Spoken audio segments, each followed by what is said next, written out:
Halo semuanya, selamat datang kembali. Apa kabar kalian semua? Semoga baik-baik saja.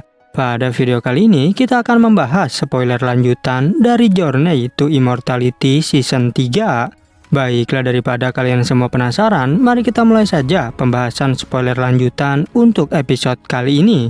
Tanpa berbasa-basi lagi, langsung saja kita mulai videonya. Cerita ini berlanjut, kita diperlihatkan Han Li yang telah tiba di kota Tianxing. Saat itu, seseorang melaporkan pada Protektor Yu bahwa Han Li berasal dari sekte Miao Yin. Namun, Protektor Yu sudah mendengar jika Han Li yang telah menyelamatkan Nona Ling. Setelah itu, Protektor Yu segera pergi dari sana. Sedangkan seorang tetua berkata jika aku pernah bertemu dengan Nona Ziling sebelumnya, dan ia memang terlihat begitu cantik. Lalu tetua itu bertanya, apakah kau juga telah membuat metode awet muda? Han Li menjawab bahwa aku hanya menelan pil pengaturan wajah saja. Yang menurut tetua itu, Anda sangat beruntung karena bisa menemukan peluang pil obat langka. Tetua itu memberikan pilihan apakah Anda mau bergabung dengan Istana Bintang. Karena dengan melawan musuh-musuh kami, kau akan mendapatkan hadiah. Namun, jika kau tidak mau, maka tak akan bisa keluar dari kota ini. Han Li lantas bertanya apakah aku diizinkan menggunakan arai teleportasi untuk pergi ke laut luar. Tetua itu menjelaskan, untuk pergi dari sini, kau harus membunuh seorang kultivator dari aliansi anti bintang. Namun Han Li mengatakan, jika aku sudah melakukannya waktu menyelamatkan Nona Ling. Walaupun begitu, yang sebelumnya tidaklah dihitung oleh Istana Bintang, sehingga Han Li pun terpaksa harus mendaftarkan dirinya. Lalu tetua tersebut memberikan sebuah cincin pada Han Li, karena jika perang besar dimulai, Han Li bisa menyelesaikan misinya. Scene berpindah ke Gunung Suci tingkat 39. Han Li merasa kesal karena dirinya selalu menghadapi kejadian yang tidak menyenangkan. Bahkan setelah melalui situasi hidup dan mati, kini dirinya harus meninggalkan tempat yang hampir 100 tahun ia tinggali. Di malam harinya, Han Li berpikir, jika diriku sudah menyiapkan serangga emas dan obat-obatan spiritual, sehingga hal itu akan mudah untuk membunuh kultivator dari aliansi anti bintang. Namun, yang membuatnya khawatir adalah jika Istana Bintang mengetahui bahwa Han Li memiliki periuk sutian sebelum pertempuran besar, maka dirinya pun tak punya pilihan lain jika mereka ingin melawannya. Han Li akan memikirkan caranya sendiri, karena ia tak mau bergantung pada Istana Bintang. Dan 3 hari kemudian, scene berpindah ke tempat arai teleportasi. Di sana terdapat 2 orang tetua yang berencana untuk memberikan jimat teleportasi palsu kepada mereka. Dan mereka juga tidak peduli dengan para kultivator di ranah Foundation Establishment itu. Bahkan seorang pria bertanya, apakah para senior sudah siap? Tetua itu menjawab, jika kalian hanya perlu membawa batu roh untuk pergi dari sini. Seorang tetua penasaran mengapa ada lebih dari 7 orang. Namun junior tadi bilang bahwa orang ini memaksa untuk ikut. Dan ternyata orang tersebut adalah Han Li yang rela membayar 2 kali lipat asalkan bisa ikut diteleportasi. Meskipun demikian, hanya 7 orang yang dapat pergi dalam satu waktu. Oleh karena itu, Han Li pun menukarkan hadiah kepada junior tadi, agar dirinya bisa mengambil tempat dari junior tersebut. Melihat 2 pil tingkat 5, tentu junior itu menjadi sangat terkejut. Namun tetap saja, ia masih belum mau untuk menukarkan tempatnya pada Han Li. Tetapi Han Li bilang lewat transmisi suara, jika aku sudah tahu bahwa kau bekerja sama dengan para tetua untuk menaikkan harga. Junior itu menjadi takut jika para kultivator lainnya sampai mengetahui hal ini. Oleh karena itu, ia pun terpaksa harus memberikan tempatnya pada Han Li. Yang hal itu juga membuat kultivator di sana menjadi kebingungan. Seorang tetua memberitahu jika kau tak bisa menukarnya begitu saja. Tapi tiba-tiba Han Li berkata jika para senior tak perlu bimbang. Apalagi dirinya segera memberikan hadiah kepada 2 tetua itu. Kedua tetua tersebut sangat senang dengan pemberian Hanli, sehingga mereka langsung mengizinkan Hanli untuk melakukan pertukaran, yang lagi-lagi membuat kultivator lainnya menjadi penasaran apakah sebenarnya hadiah spesial yang telah diberikan. Kemudian arai teleportasi mulai diaktifkan, tapi Hanli memberikan obat pil lagi sebagai pembayarannya, dan tetua itu menyerahkan jimat teleportasi kepadanya.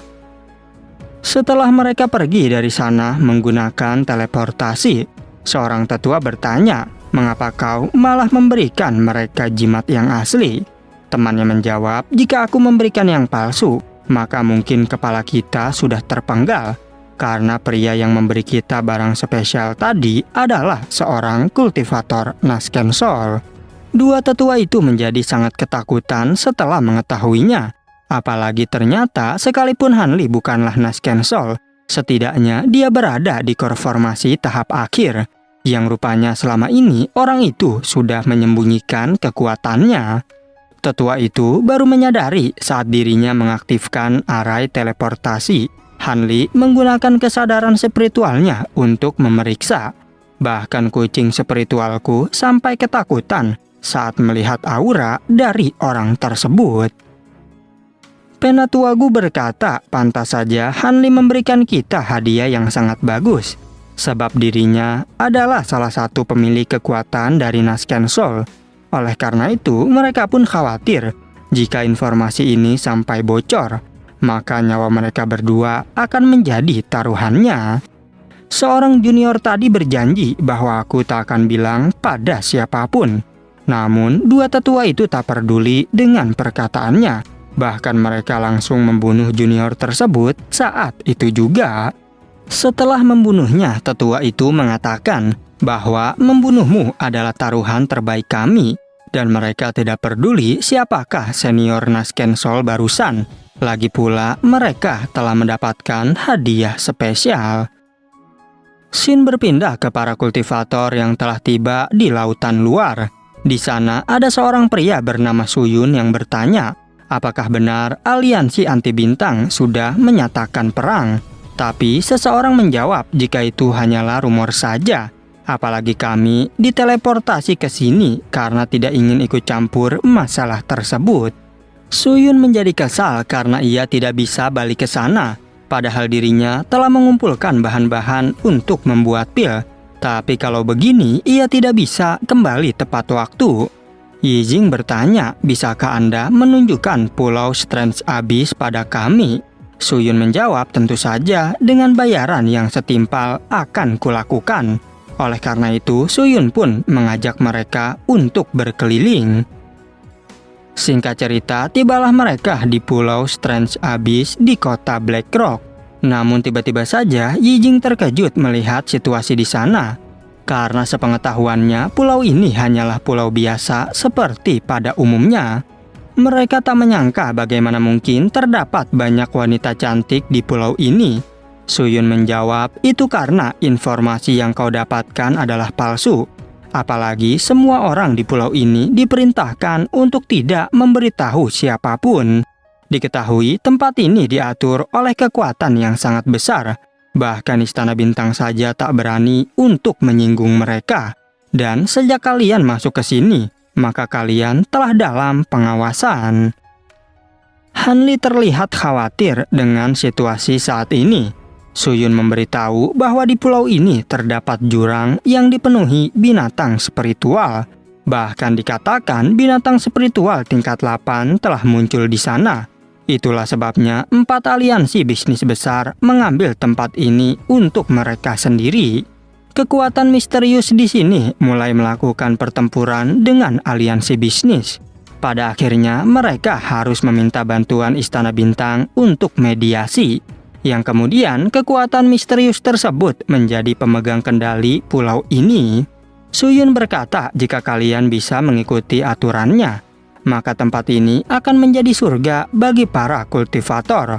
Sebab terdapat acara lelang terbaik yang tak bisa ditemukan di tempat lain. Bahkan barang-barang langka dan spesial yang kuat dimiliki oleh mereka. Hanli berpikir apakah benar barang apapun bisa ditemukan di sini. Sedangkan Suyun kembali menunjukkan toko terbesar yang ada di sana.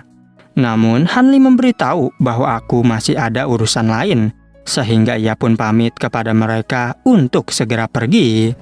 Lalu secara tiba-tiba seorang manajer toko bernama Lee Sun menyambut Hanli. Hanli terkesan karena Lee Sun tak perlu waktu lama untuk mengungkap latar belakangnya. Dan ia memberitahu jika aku datang ke sini untuk mencari embun ribuan daun.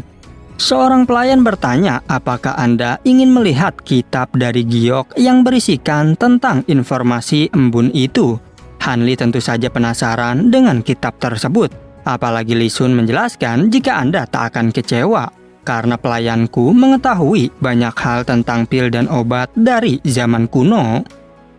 Beberapa saat kemudian, Hanli dipersilakan untuk memeriksa kitab giok yang dimaksud. Sementara pelayan itu terlihat sangat khawatir dibuatnya. Dan setelah memeriksanya, Hanli mengatakan bahwa embun ini sebenarnya adalah herbal dari pendamping binatang. Lee Sun menegaskan, bukankah itu adalah obat umum yang tumbuh di sarang monster?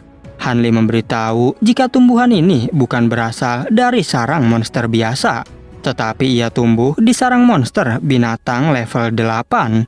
Sehingga Lee Sun penasaran apakah sebenarnya yang ingin dibuat oleh orang ini, karena bahan yang dibutuhkannya saja sangat luar biasa. Dan pada akhirnya spoiler untuk episode 121 pun bersambung. Oke, cukup sekian, terima kasih untuk video kali ini dan sampai jumpa di video berikutnya.